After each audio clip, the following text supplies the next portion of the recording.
बहुत समय पहले की बात है। एक धनी व्यापारी राजेश एक छोटे से गांव में रहता था।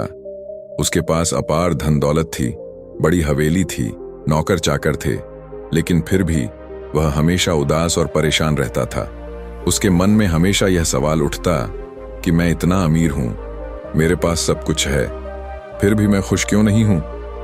एक दिन उसने सुना कि उसके गांव में एक महात्मा आए हैं जो जीवन के रहस्यों को समझाने में बहुत ज्ञानी हैं।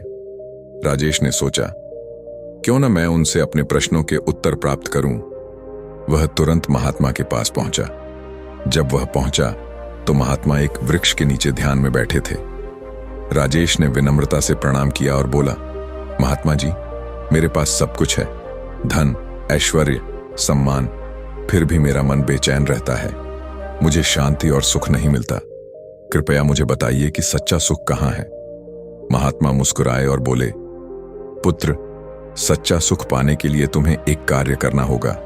तुम 7 दिन के लिए अपना सारा धन छोड़कर मेरे पास रहो, फिर मैं तुम्हें उत्तर दूंगा। राजेश असमंजस में पड़ गया। कैसे संभव है? मैं अपना धन छोड़ दूं? लेकिन अगर उत्तर चाहिए तो मुझे यह करना होगा। उसने हामी भर दी। राजेश महात्मा के साथ रहने लगा। पहला दिन बीतते ही उसे कठिनाइयों का एहसास हुआ। वह हमेशा नौकरों से घिरा रहता था, लेकिन यहां उसे खुद अपना भोजन बनाना पड़ता।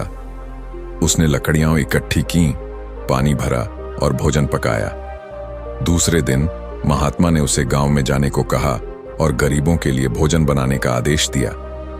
पहले तो राजेश को यह अजीब लगा, लेकिन जब उसने गरीब बच्चों को हंसते हुए देखा तो उसके भीतर अजीब सी खुशी का अनुभव हुआ। तीसरे दिन महात्मा उसे एक किसान के खेत पर ले गए और कहा, आज तुम्हें इनकी सहायता करनी होगी। खेत में काम करना उसके लिए बहुत कठिन था, लेकिन जब उसने किसान की आंखों में संतोष देखा तो उसे सुकून मिला।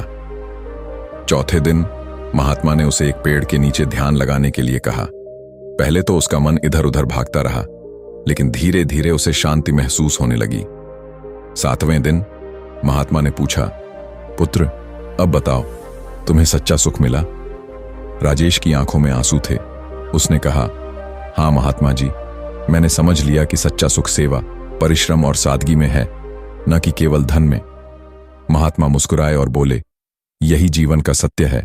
धन आवश्यक है, लेकिन यदि मन में संतोष न हो तो कोई भी सुखी नहीं रह सकता। इस सीख के साथ राजेश ने अपना जीवन बदल लिया। वह पहले की तरह अमीर तो था, लेकिन अब वह गरीबों की सहायता करता था, जरूरतमंदों की मदद करता था और सच्चे सुख का अनुभव करता था।